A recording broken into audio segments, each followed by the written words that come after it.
Hey guys, it's Helium Lemon 15. Welcome to Jimmy and the Pulsating Mass Part 55, and welcome to Information Village.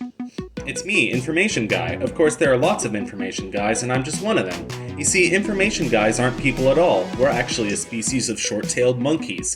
We've evolved to each memorize a passage of human language. Why? So we can distract people and steal their bananas. Would you like me to repeat that? No.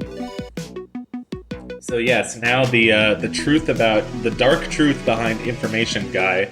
I'm the oldest living Information Guy. I'm 23 years young. Information Guys sure do talk a lot, but they never listen to anyone. Of course, even if they did listen, it's not like they can understand me. So each Information Guy is actually a monkey that just repeats the same snippet of dialogue over and over, but doesn't actually understand what they're saying. And then just says, would you like me to repeat that? It's so weird. Anyway, he's telling us stuff about some of the deep mechanics of the game, which I'm so bad at, like, deep mechanics of the game.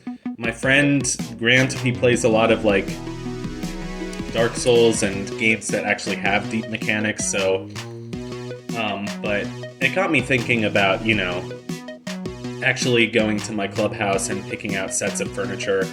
I don't have that many complete sets of furniture. I did just recently complete the classy set, so I think in the video that I recorded after this, or at some point, I completed the classy set. Also, there's a certain dungeon that you can complete that will give you a second floor of your clubhouse.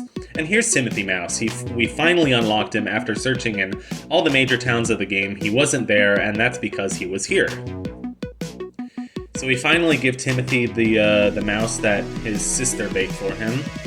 But hey, it's the thought that counts. I didn't know how you knew that banana nut was my favorite.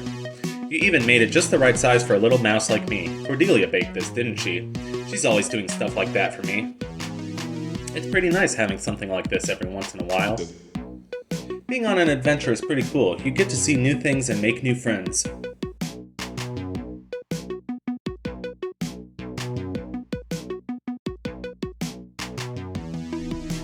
It's nice to think about my sisters, too. And my mom, even though she's a real jerk sometimes. But I can't get too homesick. I've got to move forward.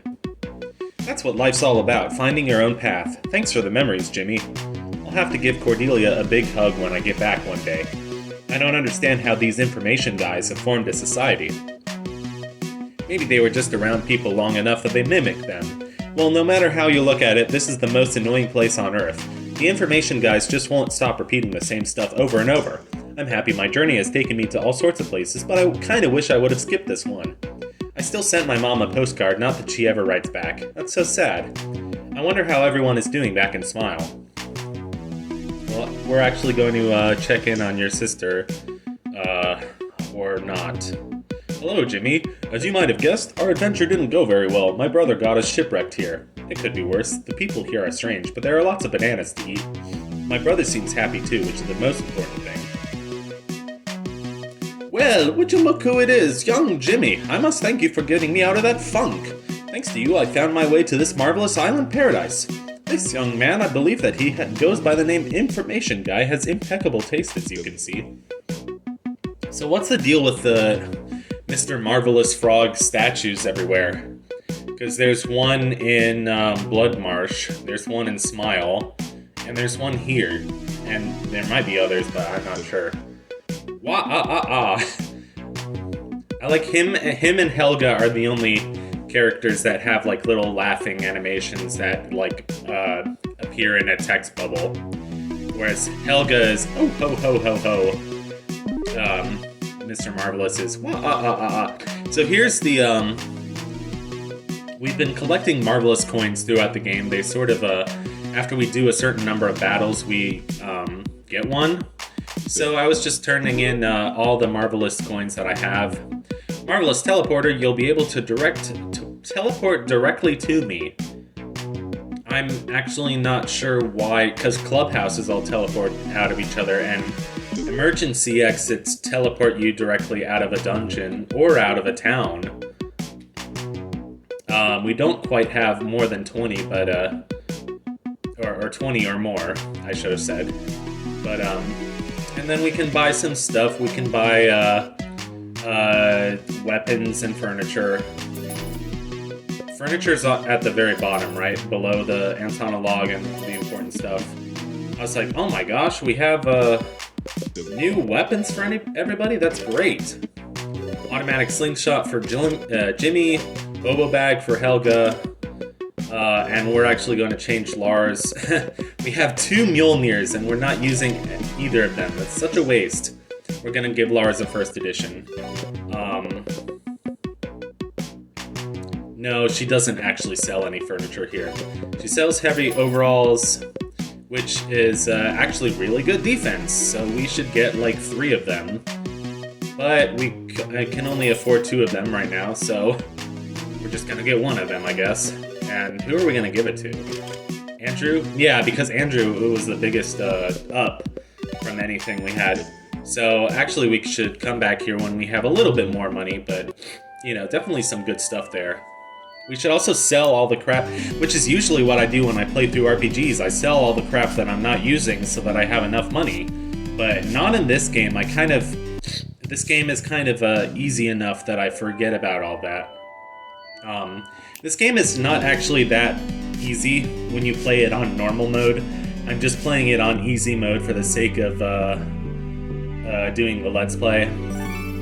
So let's come in here and change all the furniture. Here's the jukebox, and let's put on one of the new songs that we just bought.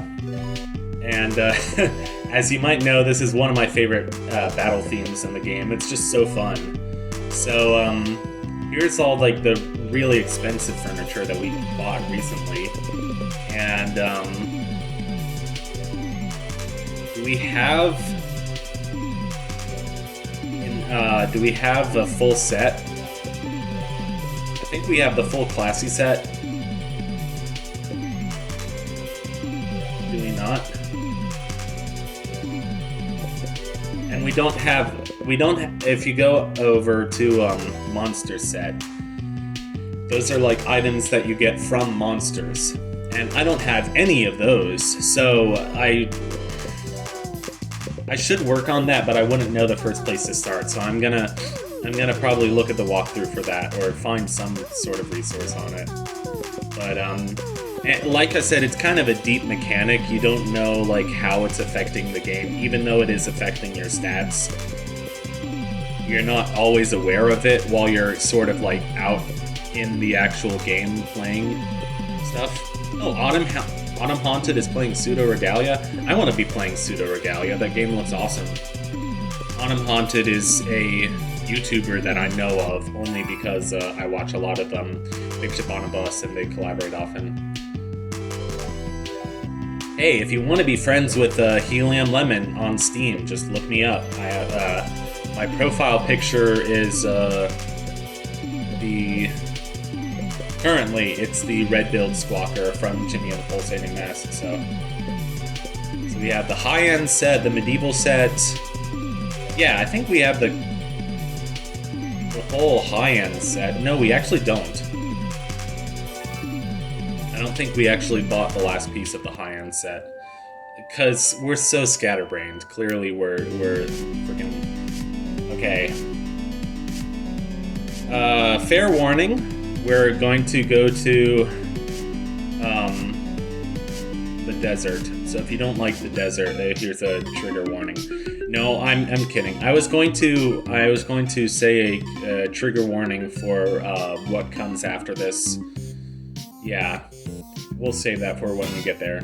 So, trigger warning for an upcoming trigger warning. Yeah. So these enemies look like basically the same as the ones that we fought at the beginning of the game in the Wilted Lands, but they're actually giving pretty good experience, or on average 1500, which is really good for this point in the game. So, also this song is really like goofy and wacky, so you guys have that to look forward to because we're gonna do the rest of this area later. This enemy's name is Mulvaney, which is kind of funny. I think it's named after Mick Mulvaney, who used to be our treasurer in the United States. So good reference. He was like the treasurer under the Trump administration. And I want to say this game was being worked on during that time, because this game was released in like 2019 question mark. What do you think of my tunnel, Jimmy? Do you think Mr. Beaver will like it? He spent so much time building great things, I thought I would show him a project of my own. I can't help but feel like we're drifting farther and farther apart. Well, that's marriage for you. That's love. As for me, I'm back to being single. I'm kind of sad about it, which is kind of par for the course when we were really good friends, and now our friendship has kind of been cut off, and I don't really know why, but it's just hard. I think we'll figure it out eventually, but it's just really hard.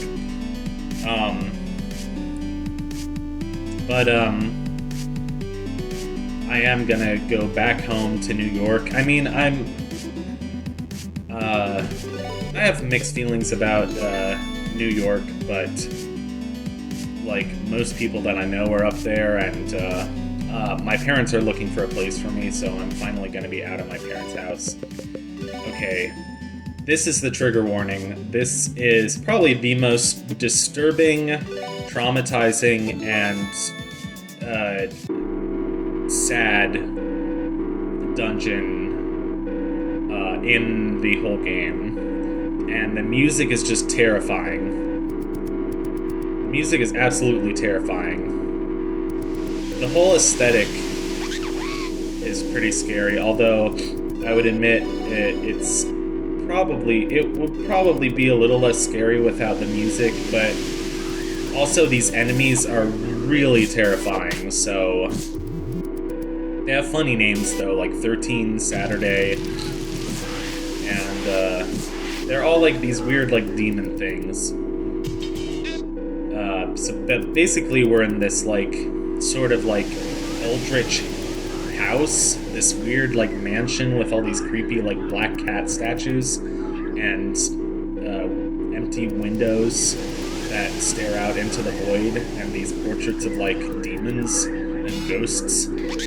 And we have demons with names like Thurgood and Gallows, and this kind of horrifying, demented whispering in the background. So, like I said, it's implied that Cordelia has a crush on Mr. Cat, and she was actually kidnapped by Mr. Cat, and we're seeing the true form of Mr. Cat's house, and we are going to see the true form of Mr. Cat. He is not a cat. He's kind of a cat. I don't know. But he's not a very normal cat, basically. Jimmy attacks. God, our weapons are so good at this point in the game. Not to mention Punch Tanaka's stats are so high. Here we have like a bunch of like haunted telephones.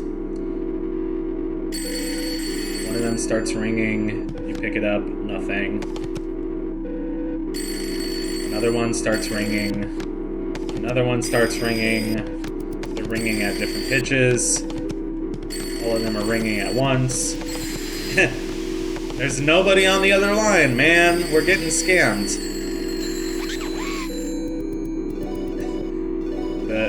Oh, Greep. So if anybody's a Black Midi fan, I mean, I think they're overrated, but whatever. Black Midi, Black Country, New Road. Those are both bands from London. Black Midi is okay, but I don't know, I don't get it. Black Country, New Road, I just don't think is the kind of music that I'm looking for. Like, if people are into like more pop kind of stuff, then maybe they like it, but I've seen both of them live.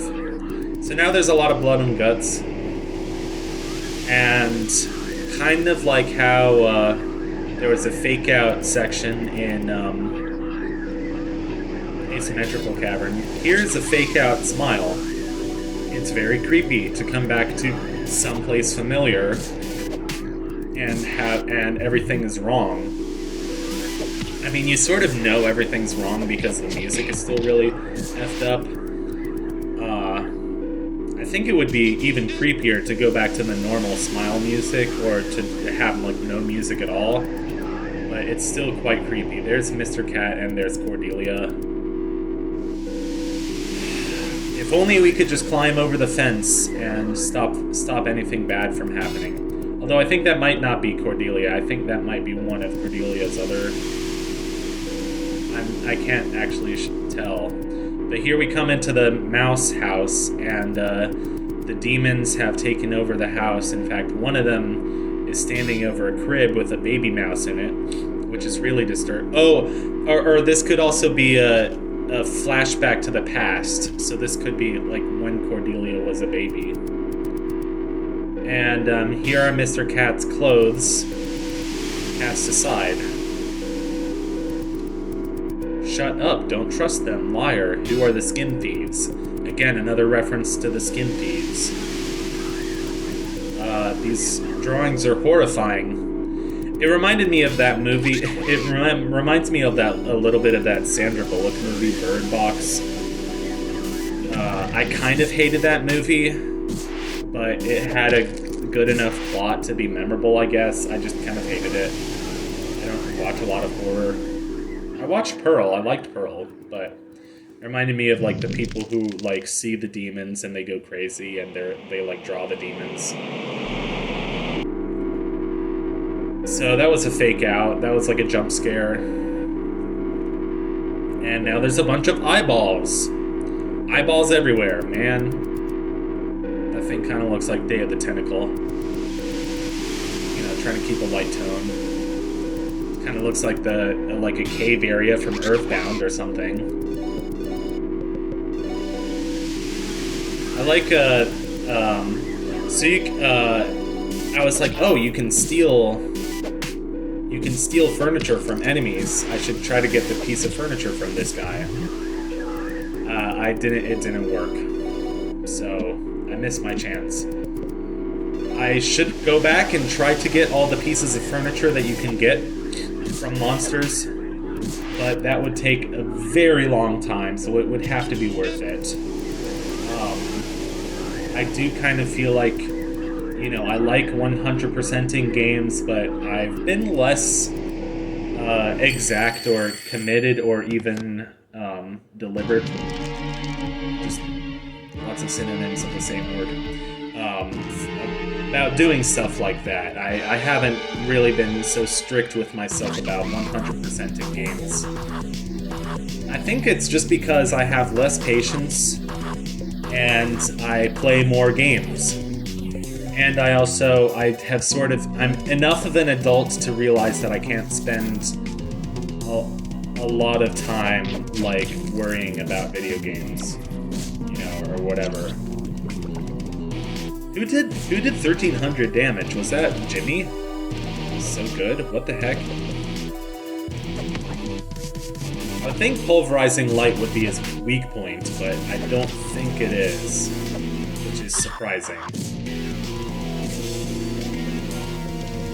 Yeah, that was a magnificent combo. Holy shit, was that good. Anyway. It's been such nice weather. I've just been walking around Baltimore. It's been so nice. I cooked myself spaghetti for dinner.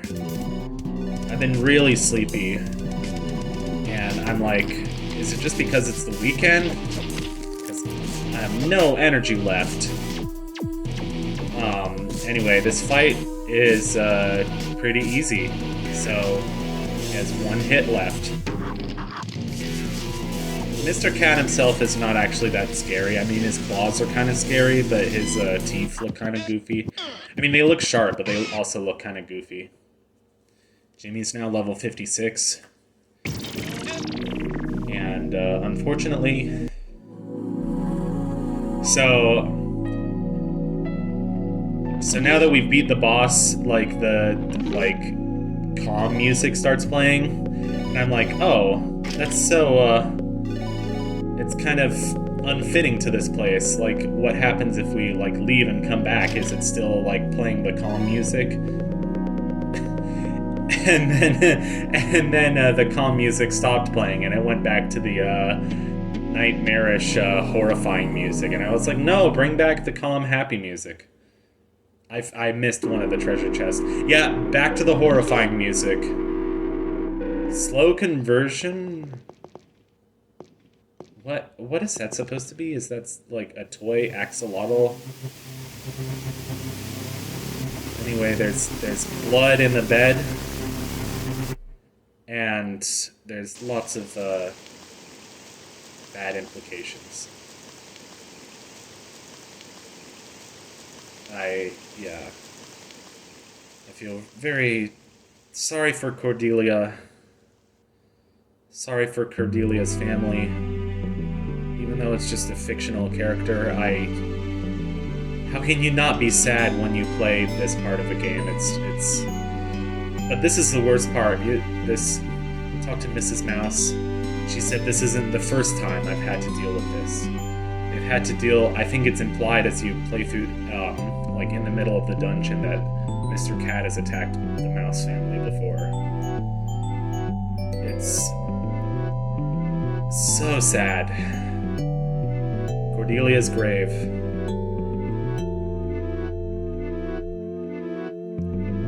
And this grave is old and weathered. You can't read it. Sorry for such a downer episode. I'll see you in the next part of Jimmy and the Pulsating Mass, which hopefully won't be as sad. Goodbye for now.